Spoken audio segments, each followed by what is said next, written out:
My favorite thing about the Bronx is that it's the birthplace of hip hop. Full stop.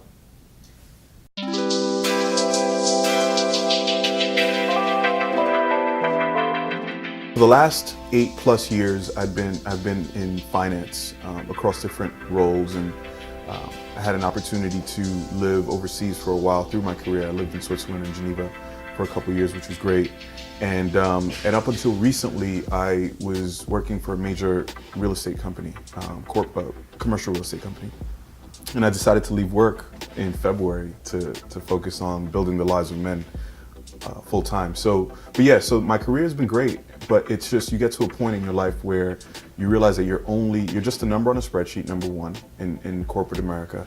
And for people like you and I who are about changing the world in some ways, you realize that you're not doing that behind a spreadsheet 9 to 5, and you realize that you can be doing so much more.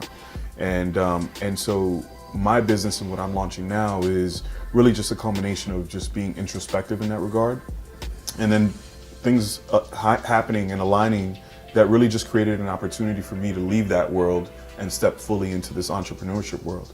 I was in full support of it. I thought it was a really brave thing for him to do, and before he planned anything with the lives of men, he and I were at home one day and he was just like, I have this idea, and I just saw how he felt about it and how he was talking about it, so I was like, do it. Like, I was in full support of it, so. I was the same way, and when he told us, I said, do it, because I feel like I knew he wouldn't fail. I've never seen him fail at anything. Like, he's human, he makes mistakes, but everything Jason has ever set his mind to, I've seen him accomplish. So when he said it, I said, I know you're gonna do it. I think I'm very soft-spoken, and that has everything to do with my presence as a black man. And I try not to come across as an angry black man or as an intimidating black man. And I know that my presence alone can be perceived as that. And so I think early on, a lot of the way I've programmed myself and developed myself has been very aware of that and try not to be so in your face.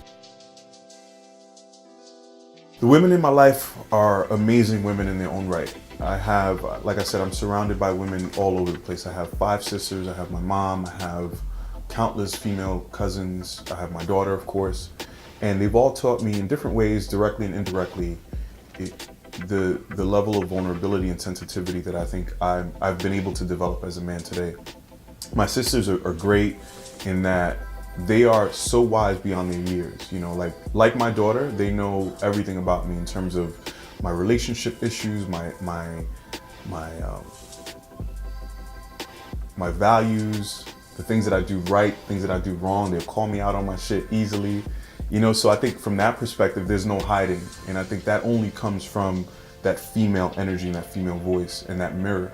Whereas in some respects, men will probably be like, oh, you're fine. You know what I mean? Like, it's always sweeping things under the rug, where the women in my life have not allowed me to do that.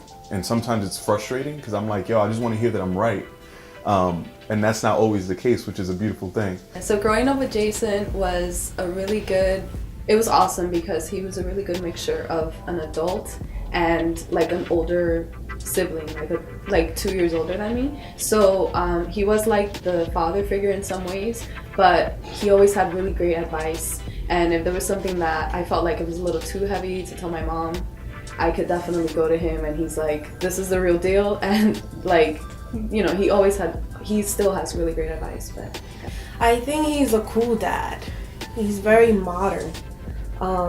And he does it, our mom was like that. Like, my mom was able to have conversations with us. Like, my friends, I'll go back to school and my friends are like, your mom is talking to you about that? But there was a line of respect still. So, and I think I see Jason doing that. Like, his daughter, she knows that that's her dad, and like there are things she's like, can you tell my dad? But at the same time, there are things that sometimes they have conversations on their own, and I'm like, they spoke about that. He's really cool as a dad. Okay. My favorite thing about being a father is the fact that she's come into my life to teach me so much about myself, not only as an individual, but as a man as well. And so she's 15 years old, and so she's more than my daughter at this point. She's like my homie. We speak about everything. She knows everything there is to know about me. And I think fatherhood is one of those experiences in life that I think every man, or for the most part, most men are changed by. And it's something that I wouldn't trade for the world.